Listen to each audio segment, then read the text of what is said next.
Welcome to The Explainer. Every single day, industries are pumping out invisible gases that are heating up our planet. So how in the world do you catch something you can't even see? Well, today we're going to dive into a clever chemical process designed to do just that, gas absorption. So, you've got all this pollution, right? To fight it, industries have to figure out a way to clean up their exhaust before it ever reaches the atmosphere. Grabbing harmful stuff like CO2 right at the source? Well, that's a massive step in tackling one of our biggest environmental challenges. Which leads to the big question, right? How do you actually go about catching an invisible gas? It's not magic, I promise. It's a really smart process that uses some pretty cool chemistry to pull off what seems impossible.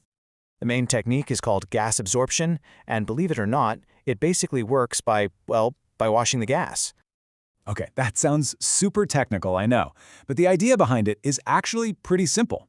You use a liquid, what they call a solvent, to selectively grab certain gas molecules out of a bigger mix. You can think of it like a chemical net that's designed to only catch one type of fish, letting all the others just swim right on by.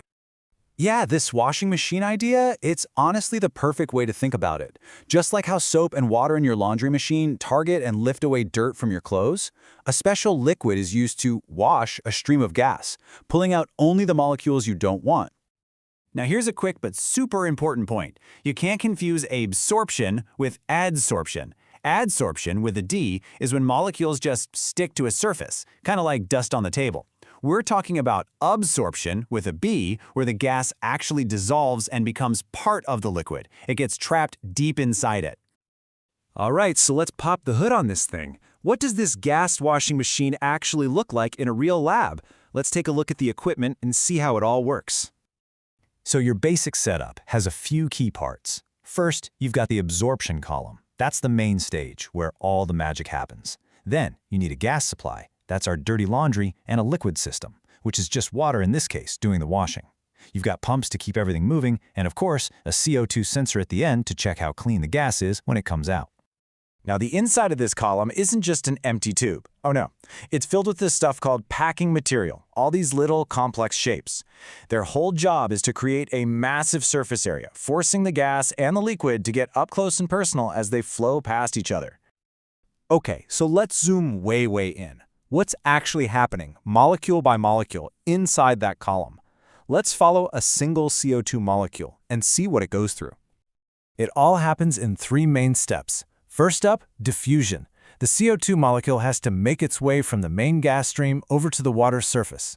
Then, step 2, dissolution. This is the big one. It actually breaks through that surface and dissolves into the liquid. And finally, transport. It gets whisked away into the rest of the liquid, which makes room for the next CO2 molecule right behind it.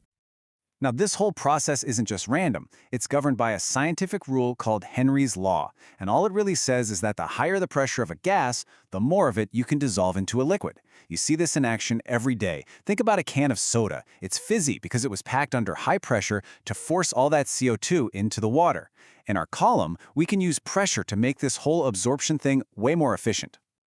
All right, so we've trapped all this CO2 in the water. That's great, but how do we know? How can we actually prove how much we've caught? How do you measure the results? I mean, for this to be a real, useful experiment, you've got to be able to measure your results, right? You need hard numbers. And lucky for us, chemists have a really elegant way to do just that. It's a technique called titration. And I know, it sounds complicated, but you can just think of it as a chemical ruler. It lets you measure the exact amount of CO2 by carefully reacting it with another chemical. So here's how it works, in a nutshell. You take a really precise sample of your water, the water that's full of CO2. Then you add an indicator, just a few drops. That'll change color when the chemistry is just right. Next, you slowly add a second chemical, drop by painstaking drop. The second that water turns a faint pink and stays pink, you stop. That's the magic moment. And because you know the exact strength of that second chemical, the amount you use tells you exactly how much CO2 is in the water. It's that precise. And after all that, you get a super precise number. Something like this one. Now, I know it just looks like a bunch of scientific notation, but this number, this is the proof in the pudding. This is the hard data that tells engineers exactly how well their gas washing machine is working, so they can tweak it and make it even better. So you might be thinking, okay, that's a cool little lab experiment, but so what? Why does this matter in the grand scheme of things? Well, because the ideas proven right here on this small lab bench are the exact same ones we use to build technologies that can literally change our planet. And this is what chemical engineering is all about, right? Taking a process that works in a little glass beaker and figuring out how to scale it up into a massive system that can handle thousands of tons of this stuff every single day. The science doesn't change, just the scale. And believe me, this one process is used in a ton of different ways. We're talking climate change, obviously, capturing carbon from giant power plants, but it's also about cleaning up air pollution from factories. It's used to purify the natural gas that heats our homes. And get this, it even shows up in the grocery store. It's how they get the fizz into your favorite soda. And hey, this isn't some futuristic dream. It is happening right now, all over the world. Just take a look at these examples right here in Thailand. You've got power plants and gas fields actively capturing carbon, and even beverage companies using these same ideas to certify their carbon footprint. This technology is already out there, doing its job. So what's the next chapter in this story? I mean, this whole idea of washing a gas is huge, and the research is moving fast.